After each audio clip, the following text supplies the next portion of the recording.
big fund infusion in Sammaan Capital.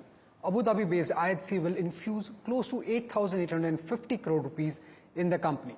How does that help and what changes going forward? To understand more on that, we are today joined by Gagan Banga, the MD and CEO of Sammaan Capital.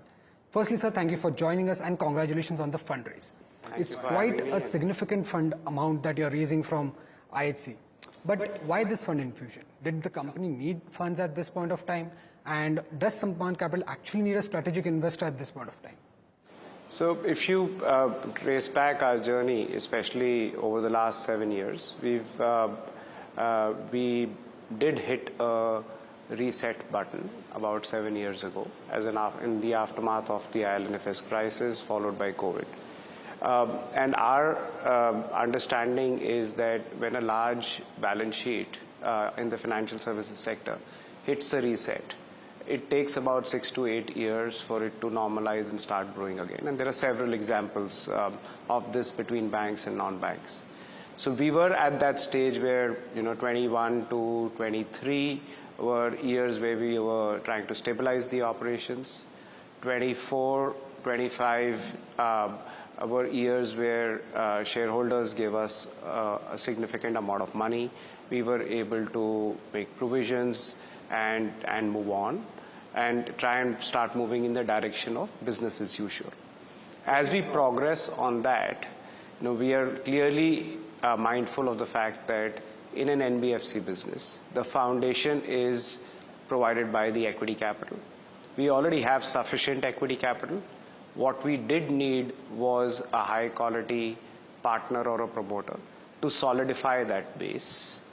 And on that base gets built the building of the balance sheet, which is largely financed by debt. So for every rupee of equity, we raise 4 to 5 rupees of debt. Right? The ability of being able to borrow that 4 to 5 rupees efficiently at the lowest possible cost with the longest tenor across maximum number of lenders is clearly an outcome not just of the absolute amount of equity, but also by the quality of the people standing behind that equity. IHC, given its size, its governance framework, is that organization which brings in the solidity. More so, their decision to come in as a promoter even increases the strength further. So from a stability as well as from a growth perspective, not only do we have the requisite growth capital now, we have the right kind of a promoter. The other big thing is that what one is very mindful of is that will people need loans 5 to 10 years from now? Most certainly. Would loans be getting appraised and lent out in the manner that they are today? Most certainly not. Right? There is a very rapid tech evolution happening. And in order to stay ahead of the curve, there couldn't be no partner better than IHC, which has a massive ecosystem of tech-enabled organizations, AI-focused organizations. That ecosystem is second to none. We do a plug and play into that ecosystem and get several years ahead of whatever else is happening in our peer set. So it's a great combo of capital and tech, combined with the management expertise and experience, right? I think now sky is not the limit. Right. As you were mentioning that it takes nearly 6 to 8 years for a company to hit the reset button and start going. So in this 6 to 8 year period, where are we at this point of time? So we've done our 7, and so we are absolutely at that inflection point where growth has to happen. We've done all the hard work in terms of identifying loans we don't want to continue, work streams we don't want to continue, alter our distribution model, build partnerships with banks. And even today, the realization is that I'm fairly sure that our rating trajectory will be very positive. I'm very confident that the bond markets will respond very well. As I'm made to understand, our international bond yields are already down by 150 basis points overnight. So that's the kind of influence this transaction will happen. But one of the big learnings of the last few years is, as an NBFC, if you can build a collaborative model with banks, that's the long-term sustainable model. So we are not deviating from that model. For whatever we originate and keep, we have a very solid base. We have a solid base in terms of assets that we are managing for our banking partners. All in all, the whole asset liability profile becomes extremely robust. Right, sir. But when you look at your book value, in the first quarter and it was at around 250 rupees, then why have you done this fund infusion at a much lower rate? Because your book value goes down significantly from 250 to 200 rupees. So why this fund infusion at lower rate? See, book value is a balance sheet item. It is reflected in the net worth of the company, in its tier 1 ratios and all of that. Where such transactions will get priced is more an outcome of the valuation of the company basis net asset value or discounted cash flow, or as per this SEBI prescribed 10-day, 90-day VWAP formula.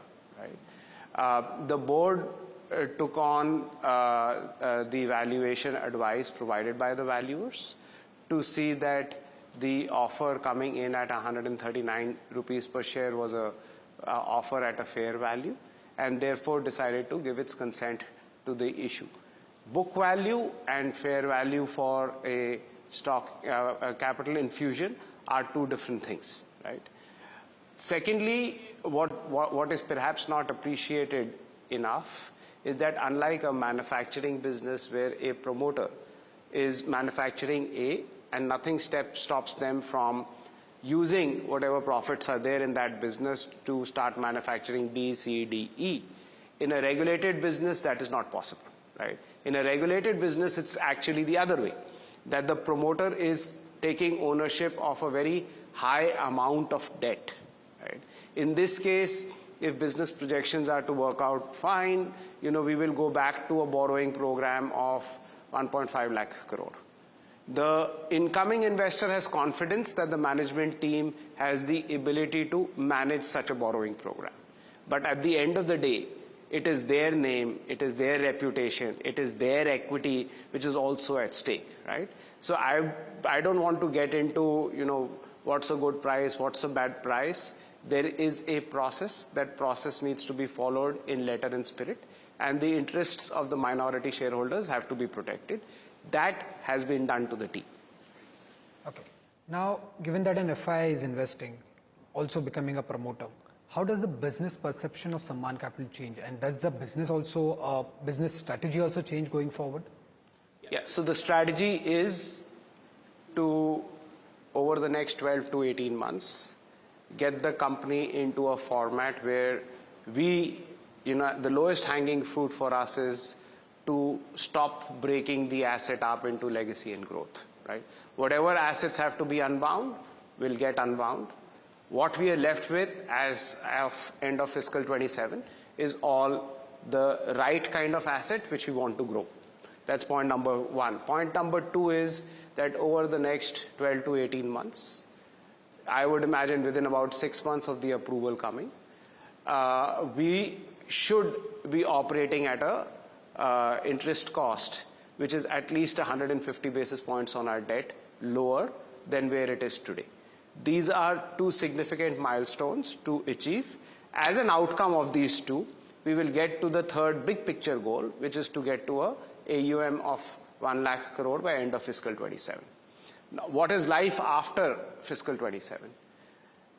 While we are doing all of this apparently visible stuff, what we will be doing also at the back end is in the segments which we've identified as our target segments, which is the low to mid income group. Currently, we are focused on the mortgage business, giving out whatever loaning products are available to us, provided a property is being mortgaged to us.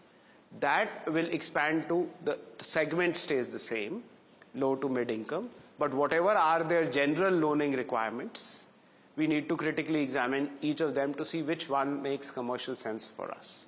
Whichever is a commercially viable loaning product to offer, we will expand ourselves to that.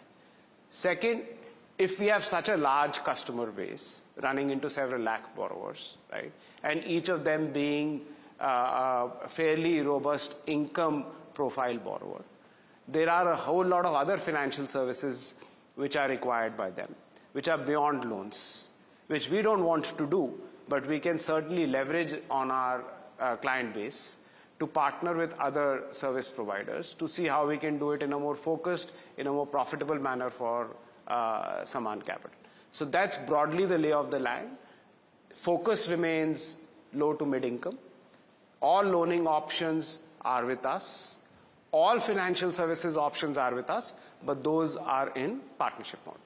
So anything that you have outlined that you will look to enter, any new segments that you plan to enter, anything that has been outlined It's internally? too early right now because we are in a land where the regulator is being extremely proactive and is therefore evolving regulations very rapidly.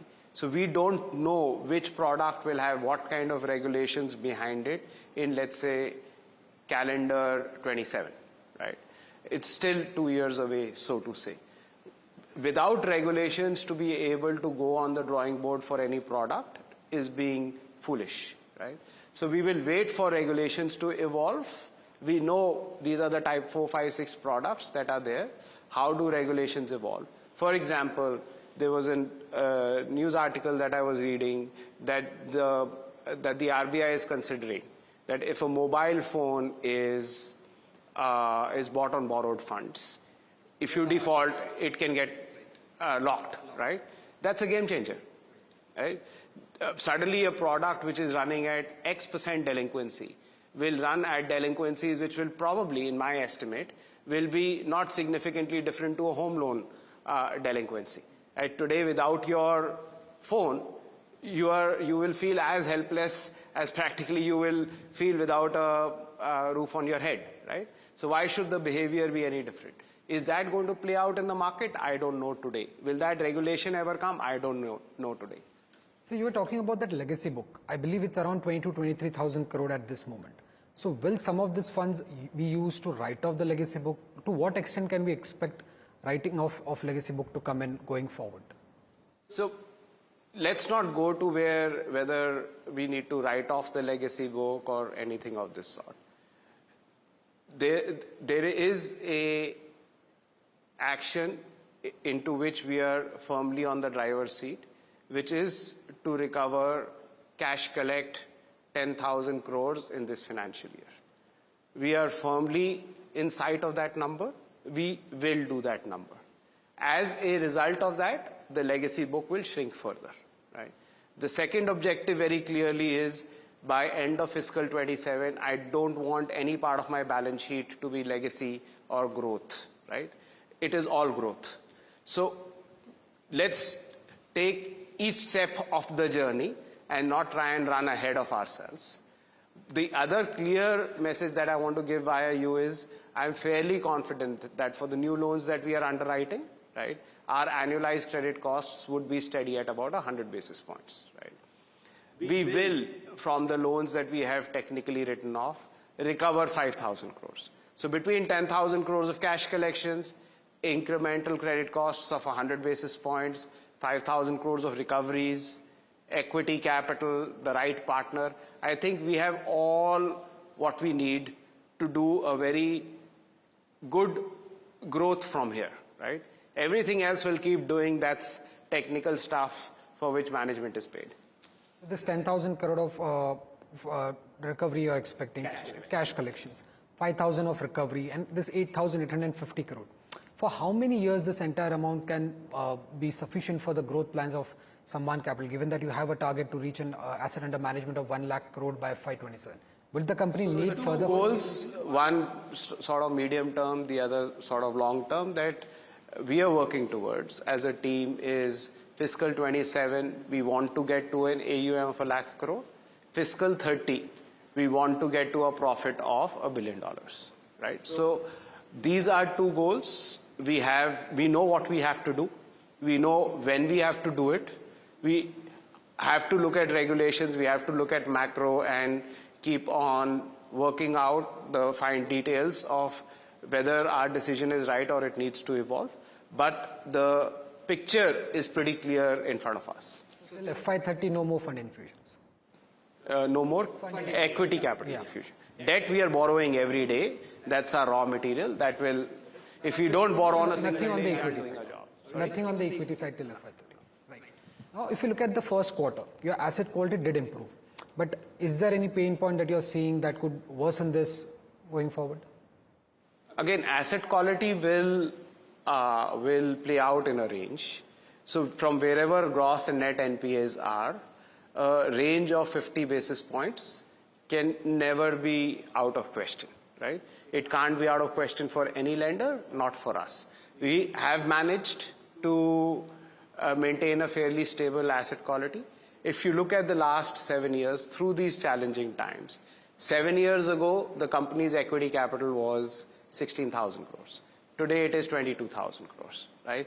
Through this whole period, it's not as if we went and sat on a 15% NPA, right? So again, this is par for the course as far as execution is concerned. Do we have all the tools with us? We have all the tools with us. We should be able to maintain a reasonably stable asset quality. Post this fund infusion, what does this mean for your credit rating? Are you in talks with the rating agencies? Can there be a couple of upgrades that we can expect? So if we are targeting 150 to 170 basis points reduction in costs, we are assuming a very, very positive rating trajectory, right? And it's, for me, it's, there is no reason why with such a solid promoter, for a company which was AAA, it can't, without such a large conglomerate. We did have a promoter, but he was not a conglomerate at that time. With such a large conglomerate backing us, I see no reason why we can't go back there. And any timelines on that? Anything that the rating agencies have indicated? No, it's too early, and it's also immature to try and preempt rating agencies, regulators, etc. They will take their own time. We have a good case. We will go and present our case, and we hope for the best outcome. And lastly, sir, any ROE target that you have set for the company for FY 27, 28, 29 or 30? So 27 onwards, we should be a mid-teen ROE company, going up the trajectory, and then we will follow any classic financial services model. You go past 20, you dilute, and you bring it back. So on a longer term basis, we are a high teen ROE company. Thank you, sir. Thank you for joining us and giving us the growth forward for Sammaan Capital. Well, that was the management, Gagan Banga, MD and CEO of Sammaan Capital.